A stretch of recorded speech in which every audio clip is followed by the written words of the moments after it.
بسم اللہ الرحمن الرحیم۔ جو فقط ماہ رمضان میں نماز پڑھنے کے لیے آ رہا ہے، اس کی مذاق نہ اڑائیں، شاید یہیں سے اس کی ہدایت کا آغاز ہو رہا ہو۔ رسول صلی اللہ علیہ وسلم نے فرمایا، جس نے جمعہ کے دن سورہ کہف پڑھی، اس کے لیے 2 جمعوں کے درمیان نور روشن ہو جاتا ہے۔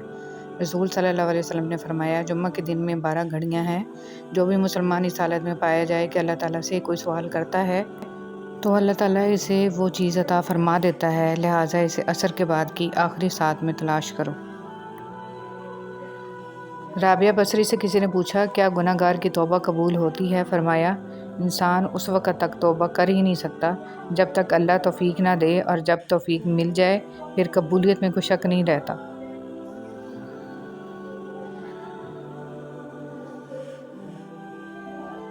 جب آپ سے غیر ارادی نیکیاں ہونے لگیں تو شکر ادا کریں، کیونکہ وہاں کہیں اوپر سے آپ پر نظر کرم ٹھہر گئی ہے۔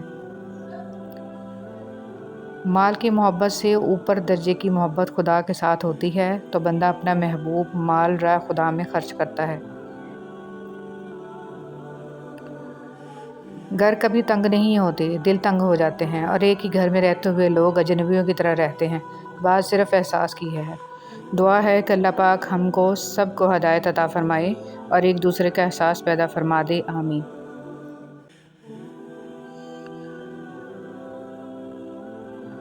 تم مانگو مجھ سے، تمہارا مانگنا اچھا لگتا ہے مجھے۔ تم کیوں پریشان ہوتے ہو کہ میری قدرت پر یقین نہیں ہے تم کو؟ میں تو تمہاری شاہ رگ سے بھی زیادہ قریب ہوں۔ جب تم اپنی ماں کی نیت پر شک نہیں کر سکتے تو اس پر کیسی بے یقینی جو تم سے 70 ماؤں سے بھی زیادہ پیار کرتا ہے۔ رسول صلی اللہ علیہ وسلم نے ارشاد فرمایا، کوئی صدقہ پانی پلانے سے بڑا ثواب والا نہیں۔ جب بھی تم چاہو کہ تمہاری دعا عرش تک پہنچے اور مستجاب ہو جائے تو اپنے والدین کے لیے پہلے دعا مانگو۔ رسول صلی اللہ علیہ وسلم نے ارشاد فرمایا، جنت میں نہ کوئی مکار آدمی داخل ہوگا، نہ بخیل، اور نہ لوگوں پر احسان جتانے والا۔ جو اللہ سے معاملہ درست کر لیتا ہے، اللہ پاک لوگوں میں بھی اس کا معاملہ درست فرما دیتے ہیں۔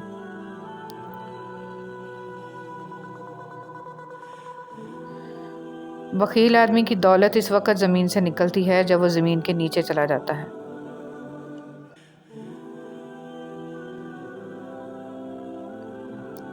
بارش ہوتی ہے تو خالی گڑھے باران رحمت سے خود بخود بھر جاتے ہیں، اور موٹے موٹے اونچے ٹیلے ویسے کے ویسے سوکھے رہ جاتے ہیں۔ اپنے آپ کو خالی رکھو، کیونکہ خالی جھولی ہی بھرتی ہے۔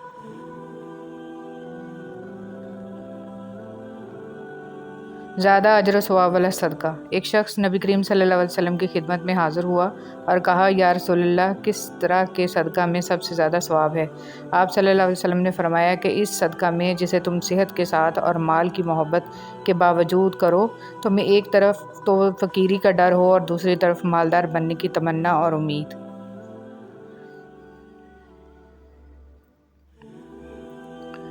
نظر بد کا علاج قرآن پاک کی آخری 2 سورتوں میں موجود ہے۔ نظر بد سے بچنے کے لیے غیر شرعی بیہودہ کاموں سے خود کو دور رکھنا چاہیے، اور نہ ہی پیر فقیروں اور جعل سازوں کی تویزوں میں پھنس کر اپنا مال و اسباب، ذہنی سکون اور برباد نہیں کرنا چاہیے۔ ہر مشکل کے لیے اللہ کے کلام، وظائف، مسنون دعاؤں کی طرف رجوع کرنا چاہیے۔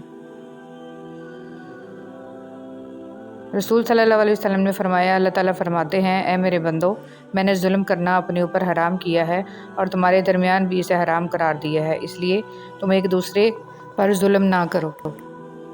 پہلے ہماری مسجد کچی تھی تو ایمان اور ارادے پکے تھے، پھر مسجدیں پکی ہو گئیں اور ایمان اور ارادے کچے رہ گئے۔ ایک تباہ کن سوچ، میں درست باقی سب غلط۔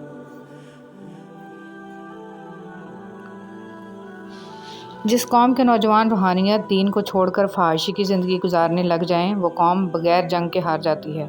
سلطان صلاح الدین ایوبی۔ 3 عورتوں کی طرف دیکھ کر اللہ تعالیٰ مسکرا دیتا ہے۔ پہلی خوبی پردہ ہے، وہ پردہ کسی بھی خاتون کی ایسی خوبی ہے جو اللہ تعالیٰ کو بہت پسند ہے۔ دوسری خوبی جو اللہ تعالیٰ کو بہت زیادہ پسند ہے وہ ہے اپنے شوہر سے ٹوٹ کر محبت کرنا، اور تیسری خوبی اللہ کے آگے جھکنا، رکوع و سجود کرنا اور قرآن پاک پڑھنا۔ جو باتیں کہنا مشکل ہوتا ہے وہ باتیں سہنا مشکل ہوتا ہے۔ اے صبر کرنے والوں کے رب، صبر دے ان باتوں پر، ان لمحوں پر، ان لہجوں پر جن باتوں سے دل دکھتا ہے، جن لمحوں میں صبر کے سارے پیمانے لبریز ہو جاتے ہیں اور جن لہجوں پر دل بکھر سا جاتا ہے، آنکھیں نم ہو جاتی ہیں۔ آمین یا رب العالمین۔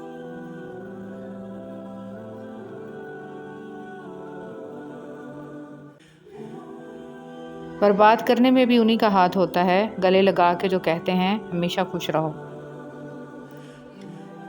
عزت ایک مہنگی چیز ہے، اس کی امید سستے لوگوں سے نہ رکھیں۔